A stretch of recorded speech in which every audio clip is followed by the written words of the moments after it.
অনেক দিন আগের কথা। গোপালপুরে করিম নামে একজন লোক বাস করত। সে প্রতিদিন বিকেলবেলা নদী থেকে বড়শি দিয়ে মাছ ধরত। বেশি মাছ ধরতে পারলে কিছু মাছ বিক্রি করে দিত। যাই, বড়শি দিয়ে মাছ ধরতে যাই।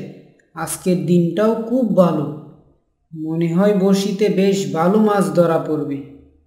বেশি মাছ ধরতে পারলে কিছু বিক্রি করে দেব। এমনিতেই হাতে টাকা করি কিচ্ছু নেই। এই বলে সে মাছ ধরার জন্য বেরিয়ে পড়ে। একটু পরে তার বন্ধু লাল মিয়ার সাথে দেখা হয়ে যায়। কি বন্ধু করিম, এ বেলায় বড়শি নিয়ে কোথায় যাচ্ছিস?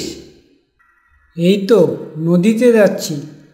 শুনলাম নদীতে নাকি বেশ বড় বড় মাছ পাওয়া যাচ্ছে, তাই আজকে বড়শি নিয়ে বের হলাম।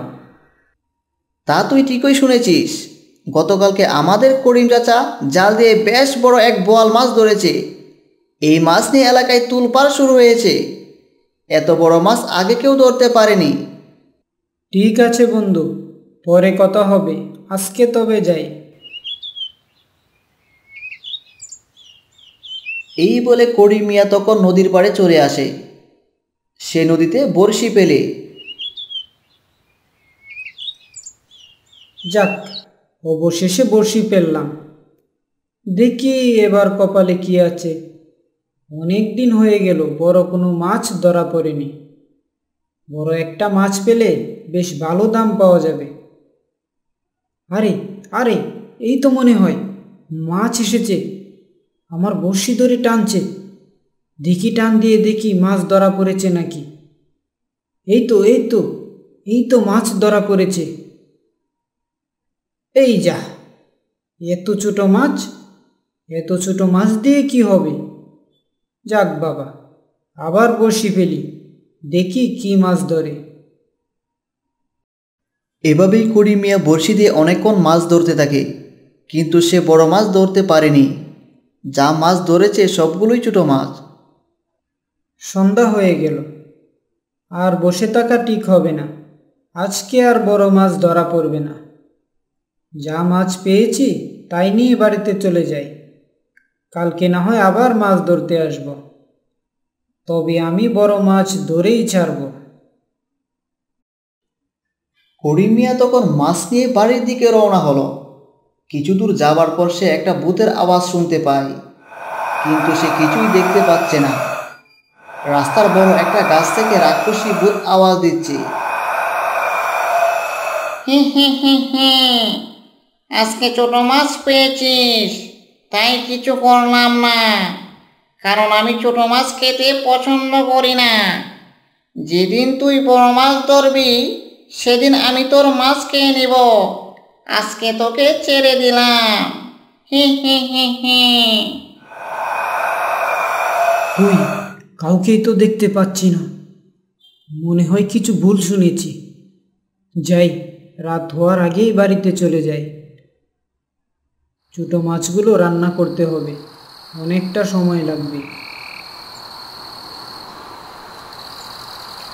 করিম মিয়া তখন দ্রুত পা চালিয়ে বাড়িতে চলে আসে।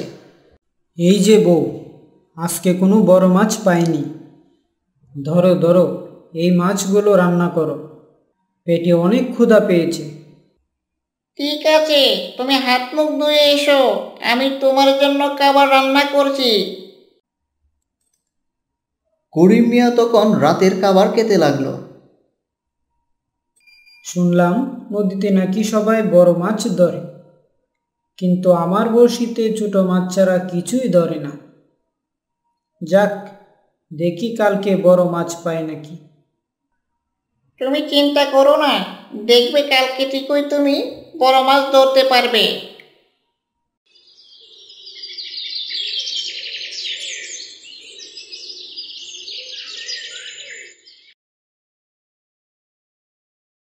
সকালবেলা সূর্য ওঠার সাথে সাথেই তাদের ঘুম ভাঙে। করিম মিয়া তখন তার গাছের গোড়ায় পানি দেয়। এমন সময় করিম মিয়ার বন্ধু লাল মিয়া এসে হাজির হয়। বন্ধু করিম, তুমি দেখা যায় গাছের গোড়ায় পানি দিচ্ছ। হ্যাঁ বন্ধু, গাছের গোড়ায় পানি দিলে ফলন ভালো হয়। তা তুমি ঠিকই বলেছ। বন্ধু, তুমি কি আজকে নদীতে মাছ ধরতে যাবে? হ্যাঁ বন্ধু, আজকেও আমি মাছ ধরতে যাব। কালকে কোনো বড় মাছ পাইনি। তুমি কি যাবে আমার সাথে? হ্যাঁ বন্ধু, আজকে আমিও তোমার সাথে মাছ ধরতে যাব। অনেক দিন হয়ে গেল বড়শি দিয়ে মাছ ধরিনি। ঠিক আছে, তাহলে তুমি বড়শি নিয়ে চলে আসো। আমরা কিছুক্ষণ পরেই মাছ ধরতে বের হয়ে যাব। আজকে দুজন মিলে সন্ধ্যা পর্যন্ত মাছ ধরব। তখন করিম ও লাল মিয়া মাছ ধরার জন্য বের হয়ে যায়। তার নদীর দিকে রওনা হয়। শোনো বন্ধু, আজকে সন্ধ্যা পর্যন্তই মাছ ধরব। বড় মাছ ধরে তবেই বাড়ি ফিরব। কিন্তু বন্ধু, সন্ধ্যার আগেই বাড়িতে ফিরতে হবে। জায়গাটা বেশি ভালো না। লোকের মুখে শুনেছি এই নদীর পাড়ে নাকি ভূতের আস্তানা ছিল। আরে বন্ধু, এগুলো অনেক আগের কথা। এখন আর এসব ভূত বলতে কিছুই নেই। সব ভূত পালিয়ে গেছে। এখন ভয় পাওয়ার কিছুই নেই। তখন তারা দুজনেই নদীতে বড়শি ফেলে। তারা দুজনেই বেশ ভালো মাছ ধরতে থাকে। হঠাৎ করিম মিয়ার বড়শিতে বড় একটা মাছ ধরা পড়ে। আরে বন্ধু দেখো, আমার বড়শিতে অনেক বড় একটা কাতল মাছ ধরা পড়েছে। এত বড় মাছ আগে কখনো দেখিনি। হ্যাঁ বন্ধু, অনেক বড় মাছ ধরেছ। চলো এবার বাড়ি ফিরে যাই। বেলা পেরিয়ে সন্ধ্যা হয়ে যাচ্ছে। সন্ধ্যার আগেই বাড়িতে ফিরতে হবে। তারা তখন মাছ নিয়ে বাড়িতে ফিরছিল। রাস্তার মাঝপথে আসতেই তারা ভূতের আওয়াজ শুনতে পায়। বড় একটা গাছের উপরে বসেছিল রাক্ষসী ভূত। হি হি হি হি হি। ওরে বাবা, কত বড় মাছ! যেভাবেই হোক এই মাছ আমাকে খেতেই হবে। এই মাছ খেতে পারলে আমার আত্মা শান্তি পাবে। কিন্তু এই মাছ নিব কিভাবে? যাই, এদের পিছু পিছু যাই।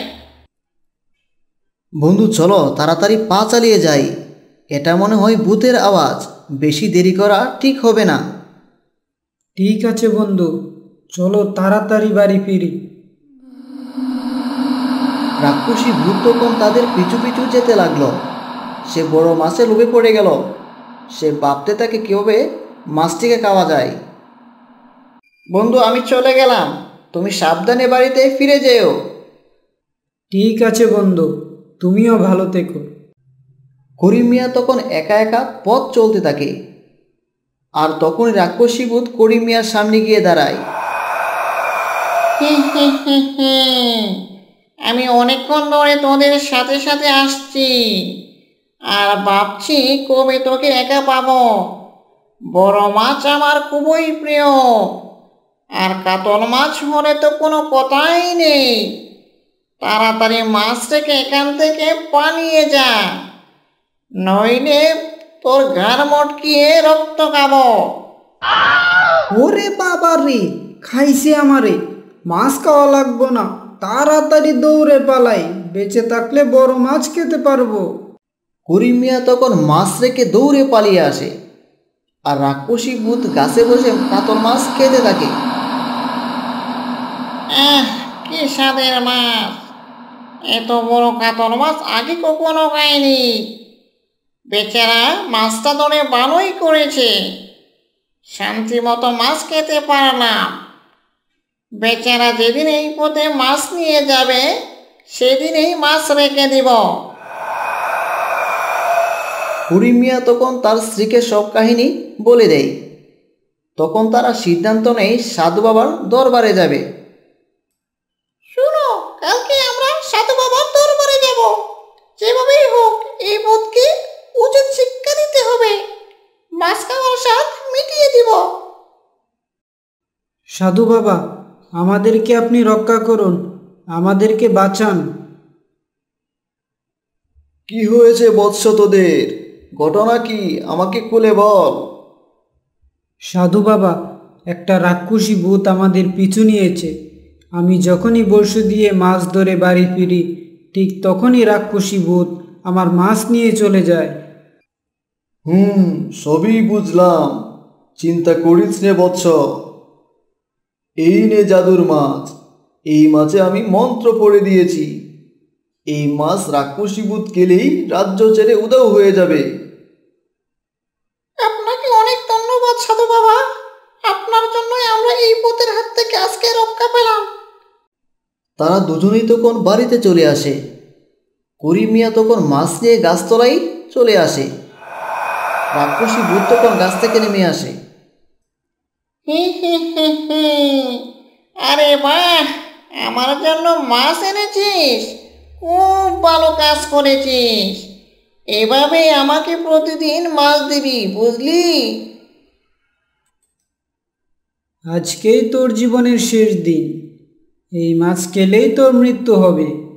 তুই আমার মাছ খেয়েছিস, এবার বুঝবি মজা।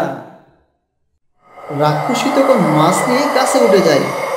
সে মজা করে মাছ খেতে থাকে। মাছ খাওয়া শেষ হলেই তার শরীরে যন্ত্রণা শুরু হয়ে যায়। মরে গেলাম, মরে গেলাম। আমার শরীর জ্বলে পড়ে গেল।